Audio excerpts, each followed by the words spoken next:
India में public service के लिए एक हाईली प्रेस्टिजियस करियर ऑप्शन है आईएएस यानी इंडियन एडमिनिस्ट्रेटिव सर्विस।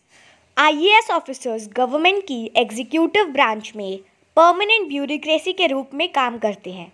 गवर्नमेंट के इलेक्टेड बॉडीज़ के द्वारा लिए गए डिसीजंस को आईएएस और इलाइट सर्विस द्वारा इम्प्लीमेंट किया जाता है।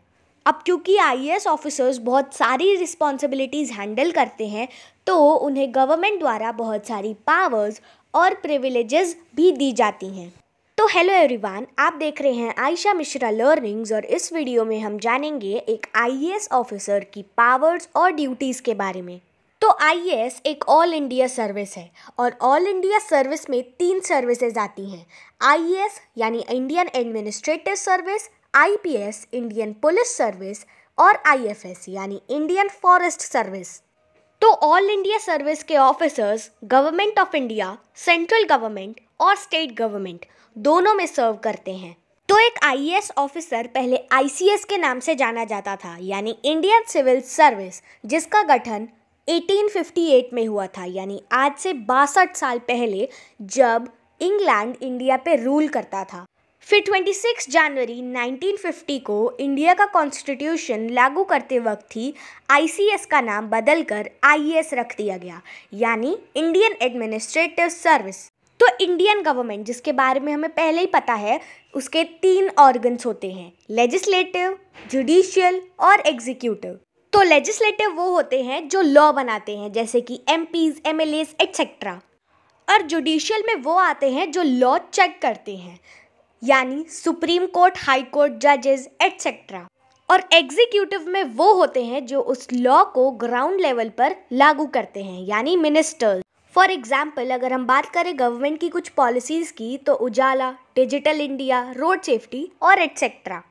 तो आइए अब जानते हैं कि आईएएस ऑफिसर बनने का प्रोसीजर क्या होता है। तो एक आईएएस ऑफिसर बनने के लिए सिविल सर्विसेज के एग्ज़ाम को क्लियर करना होता है, जो यूपीएससी यानी union public service commission conduct कराता है।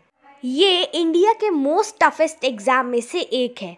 हर साल 10 लाख से भी ज़्यादा लोग यूपीएससी सीएससी का फॉर्म भरते हैं, पर उसमें से सिर्फ 180 ही आईएएस बन पाते हैं। तो सिविल सर्विस के एग्ज़ाम में 3 स्टेजेस होते हैं।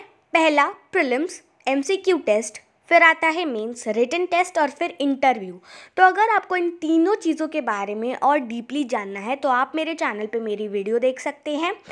तो पहली वीडियो में मैंने बताया है यूपीएससी सीएससी का पूरा सिलेबस, जिसका टाइटल है यूपीएससी सीएससी सिलेबस। फिर उसके बाद मैंने वीडियो में बताया है प्रीलिम्स का सिलेबस, जो आप नीचे स्क्रीन पे देख सकते हैं, जिसका टाइटल है यूपीएससी सीएससी प्रीलिम्स सिलेबस। अब बात करेंगे कि आईएएस ऑफिसर का मेन काम क्या होता है।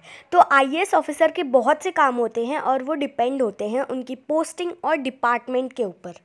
कई लोगों को लगता है कि आईएएस डिस्ट्रिक्ट कलेक्टर होता है, बट ऐसा ज़रूरी नहीं है। ऐसा भी हो सकता है कि आपने बहुत सारे एग्ज़ाम क्लियर किए और आप आईएएस बने, बट कलेक्टर कभी नहीं बने। लेकिन एक और बात है, ये बहुत रेयर होता है। कोई भी आईएएस ऑफिसर को अपने सर्विस पीरियड में एक बार कलेक्टर बनने का मौका तो ज़रूर मिलता है। कलेक्टर के अलावा एक आईएएस ऑफिसर को किसी डिपार्टमेंट में हेड भी बनाया जा सकता है, जैसे फाइनेंस में या एग्रीकल्चर में, या फिर किसी पीएसयू का हेड भी बनाया जा सकता है। और इसके अलावा भी आईएएस ऑफिसर कंट्री को बहुत अलग अलग टाइप से सर्व करते हैं, जैसे किसी आईएएस ऑफिसर को किसी मिशन के लिए विदेश भी भेजा जा सकता है। तो डिस्ट्रिक्ट ऑफिसर की पोस्ट, जैसे हम डिस्ट्रिक्ट मजिस्ट्रेट, डिस्ट्रिक्ट कलेक्टर और डिप्टी कमिश्नर के नाम से भी जानते हैं, ये मेंबर ऑफ सर्विस में सबसे सम्मानित पोस्ट है। तो अब बात करते हैं एक आईएएस ऑफिसर की पावर्स और ड्यूटीज़ के बारे में। तो एक आईएएस ऑफिसर के करियर के बिगिनिंग में वो IAS officer joins the state administration at the sub divisional level and as a sub divisional magistrate looks after general administration and development work as well as law and order। तो अब बात करते हैं एक IAS officer की salary और benefits के बारे में। तो एक आईएएस ऑफिसर की बेसिक सैलरी है 50 to 55,000 per month. TADA, HRA extra. एक आईएएस ऑफिसर की सैलरी उतनी तो नहीं है, लेकिन गवर्नमेंट उसे काफ़ी सारी फैसिलिटीज़ और बेनिफिट्स प्रोवाइड करता है। फॉर एग्जाम्पल जहाँ पे भी एक आईएएस ऑफिसर की पोस्टिंग है, वहाँ पे वीवीआईपी एरिया में गवर्नमेंट उसको एक बंगलो देता है और साथ ही साथ एक कुक, गार्डनर और होम हेल्पर भी दिया जाता है। आईएएस ऑफिसर को गवर्नमेंट की तरफ से मिनिमम एक व्हीकल भी प्रोवाइड किया जाता है और तो और उस व्हीकल के सारे एक्सपेंसेस जैसे पेट्रोल, डीजल, सर्विस वो सब भी गवर्नमेंट उठाती है। आईएएस ऑफिसर्स को ऑफिशियल ट्रिप्स के दौरान ट्रेन में या फिर प्लेन में फर्स्ट क्लास एसी में ट्रैवल करने की भी छूट होती है। आईएएस ऑफिसर को फ्री में इलेक्ट्रिसिटी और इंटरनेट कनेक्शन जैसी फैसिलिटीज़ भी मिलती हैं। अब क्योंकि आईएएस ऑफिसर गवर्नमेंट के लिए एक बहुत इंपॉर्टेंट पर्सन होता है, तो गवर्नमेंट एक आईएएस ऑफिसर के लिए सेफ्टी भी प्रोवाइड कराती है। आईएएस ऑफिसर्स जहाँ भी ट्रैवल करते हैं उनके साथ मिनिमम 2 से 3 गार्ड्स तो होते ही हैं।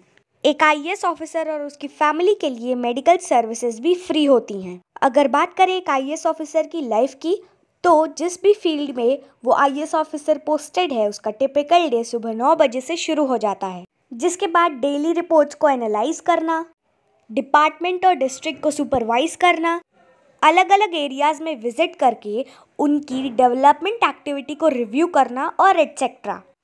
तो ये थी एक आईएएस ऑफिसर की पावर्स, फंक्शंस और duties. We will meet again in the next video. Till then take care, bye bye and stay updated.